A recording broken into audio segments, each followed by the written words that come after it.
abayithathi responsibility bajonga ukwenzelwa ngababukeli bazobukela.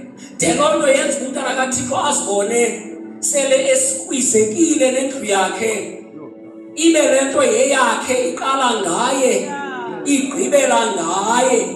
Kude kuthiwe xa kuthethwa entlonini kuthiwa sikhonza phaa kwaba umtyhobile, seyinto kaba umtyhobile. Kanti le nto yekaThixo, xa yekaThixo yeyethu sonke and iyasidinga sonke.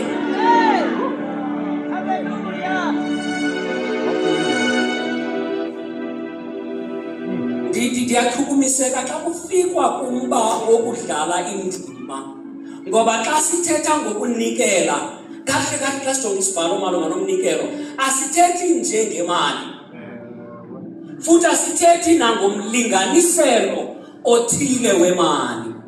Wokhumbula uYesu ngamini ithile umile esityeni somnikelo, kuyanikelwa ngabantu. Abanye babenikela kuba benakho. Ingathi ndiyababona abantu kuthiwa yintoni kanti le nto, black empowerment, ama-BEE, benikela. Abantu be-tenders belahlela esityeni somnikelo ngokulungelwa kwabo kumba we-tenders. Abalimi benikela ngokulungelwa kwabo kulimo. Kwaske kwakho lo mama oye wasuka, ingathi wayisuka ngasemva, washiqiza tatufeni ephethe umnikelo wakhe. Ngaloo mini uYesu wayebukele. Jesus himself was watching. Abantu benikela. Hallelujah. Babengakatyhilekelwa noba ungubani uYesu abanye babo. uThixo wayebukele kunikele. Emile uYesu ebukele. Ukhona mama ekuthiwa weza neempenana ezimbalwa, wafika naye waziphosa.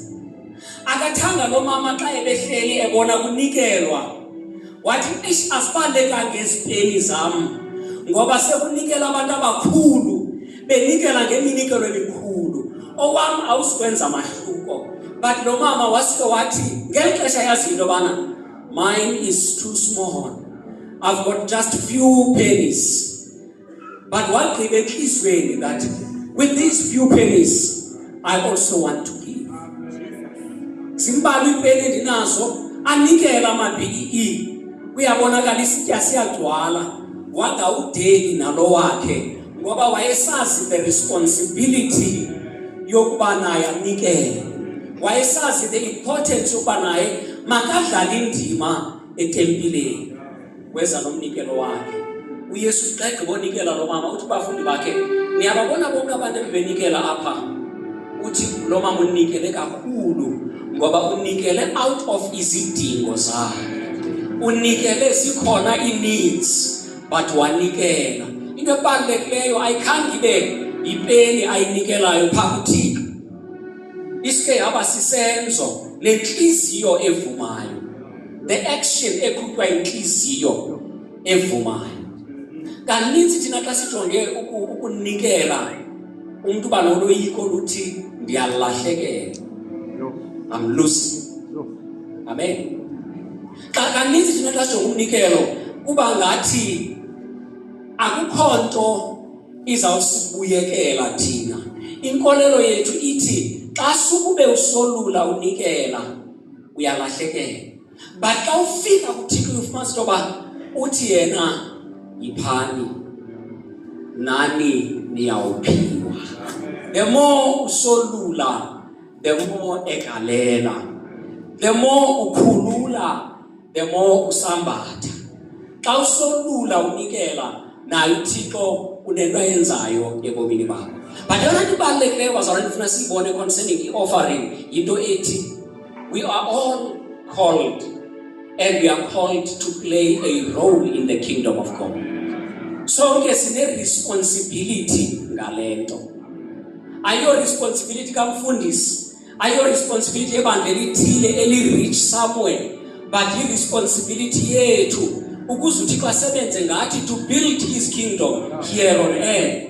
And akho ngelo sesake seva ngayo, even in the history of the Jews, in their relationship with God. We never heard of an angel with a bag full of money so that the will of God will be fulfilled amongst the Jews. But it was amongst the Jews, the responsibility was theirs to make sure that the temple is being built, to make sure that the tent of the meeting is being built. It was upon them. But kuyamangalisa namhlanje ufumanise loba thina xa sifika emabandleni sifuna ukwenzelwa. Sonke sifika sinento ethi intoni ndizayifumana. If a pastor can pray for me, if I can get blessing, if ngake ndisikelwe nabantwana bami, but silibale indima ethi nathi we have a role to play in this kingdom. We have a responsibility yokuba singabantwana bakaThixo, and uThixo uthi ugalele. Hayi bazalwane, sinikela ngoba uThixo engumnikeli. And akangomnikeli nje uThixo unikele ngokuphelele. uThixo gave the best. Akekho umuntu noyi-one who can outgive God. Everything esinayo esingabasinayo uThixo. Yeah. Uthaba uJames uthi ningalahlekiswa bazalwane. Everything eninayo elungileyo efanelekileyo isuka kuThixo. So akho umuntu nothaka nanto. Amen. Awunikeli ngokuba unento, but unikela ngokuba ufuze uyihlo. Uyihlo ngumnikeli owanikelayo